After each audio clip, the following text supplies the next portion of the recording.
Start سے میں نے تقریباً کوئی 2016 میں شعر کہنا شروع کیے. شروع میں نثر لکھتا تھا، نثر کے بعد پھر میں شعر و شاعری کی طرف آیا. شروع کرتے ہیں اس بابرکت نام سے جس نے انسان کو مٹی سے پیدا کر کے اس کے نتھنوں میں دم پھونکا اور اسے جیتی جان قرار دیا. اسی اعتبار سے جب انسان اس عقل کا ایک اچھے طریقے کے ساتھ استعمال کیا اور اس کو دیگر مخلوقات کی بنا پر جو اعلیٰ مقام خدا نے عطا کیا تھا اس کی پہچان بھی بآسانی اسے ہو گئی. ہمارے پاس آج ایک اردو ادب کی مایہ ناز شخصیت ایم فل اسکالر سید انعام عباس جن کا تعلق جنگ سے ہے ہمارے پاس موجود ہے.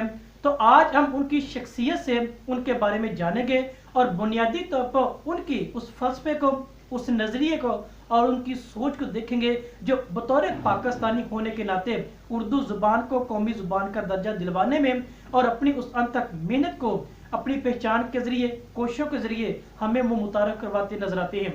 تو سید انعام عباس آپ کی خدمت میں آداب، بہت شکریہ آپ کا اور آپ کی اس قیمتی لمحات کا جو آپ نے ہمیں عطا کیا ہے. جی بہت شکریہ حضور، آپ سلامت رہیں.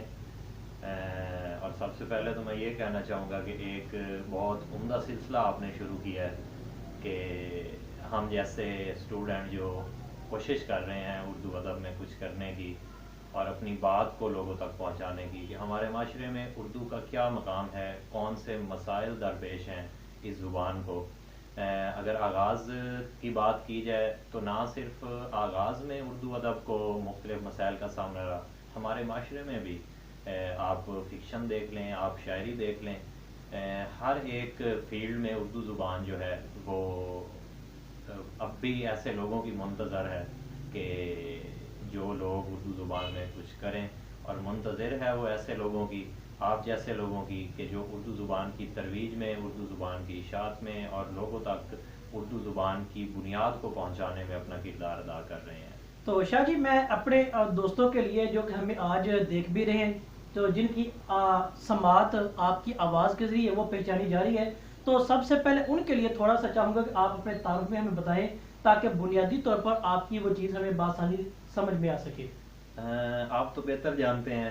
جی میں تو جانتا ہوں، لیکن میں چاہتا ہوں کہ ہمارے جو دیکھنے والے دوست ہیں باپ بھی ہیں تو وہ بھی آپ سے کچھ موٹیویٹ ہو سکے ان باتوں سے، تاکہ آپ اپنے جو آبائی جو نسب ہے، اپنا جو آبائی پیشہ ہے، آبائی جو ایریا ہے آپ کا، تھوڑا سا ہمیں اس میں وہ بتا دیجیے گا تاکہ ہم اس کو سمجھ سکیں زیادہ. جی ضرور انشاءاللہ. پہلے بھی میں نے کہا کہ آپ کے ساتھ تو 3-4 سال کی رفاقت ہے.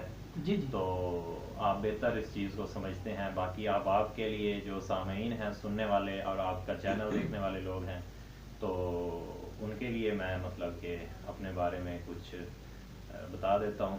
میرا نام سید انعام عباس ہے.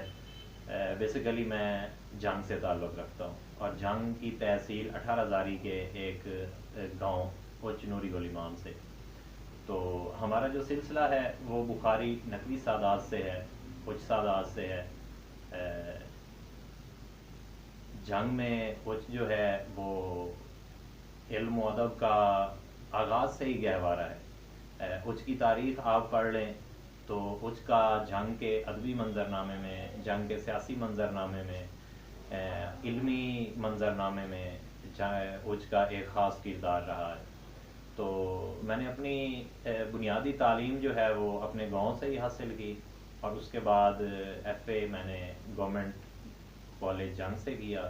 بی ایس آنر بھی میں نے اردو میں گورنمنٹ کالج جنگ سے کیا. تو بی ایس کے دوران ہی میں نے لکھنا شروع کیا.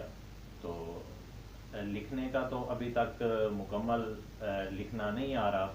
ابھی دیکھ رہے ہیں کہ لکھنے والوں کو سن رہے ہیں، انہیں پڑھ رہے ہیں، اور یہ ایک ایسا عمل ہے جس میں آپ کی پوری زندگی جو ہے وہ اس دشت میں گزر جاتی ہے.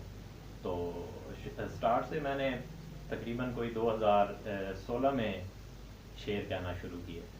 شروع میں نثر لکھتا تھا، نثر کے بعد پھر میں شعر و شاعری کی طرف آیا اور شعر کہنے میں نے شروع کیے. تو وہ میرا پہلا ایک شعر ہے جو میں نے آغاز میں ہی کہا تھا کہ وفور ہجر کے صدمات راس آنے میں، تمام عمر کٹے گی تجھے بلانے میں. کیا بات، کیا بادشاہ جی. تو یہاں سے میں نے مطلب کہ آغاز کیا. تو بی ایس آنر میں نے جنگ سے کیا. جنگ سے بی ایس آنر کرنے کے بعد یہ سلسلہ لاہور کی طرف آیا. ایف سی یونیورسٹی سے ایم فل میں اب میرا تھیسس چل رہا ہے ایم فل اردو میں، اور کوشش کر رہا ہوں کہ اردو کا جو منظر نامہ ہے، شاعری کا منظر نامہ ہے، اس میں کچھ نہ کچھ ایسا کیا جائے کہ جو خدمات کی صورت میں باقی رہ جائے۔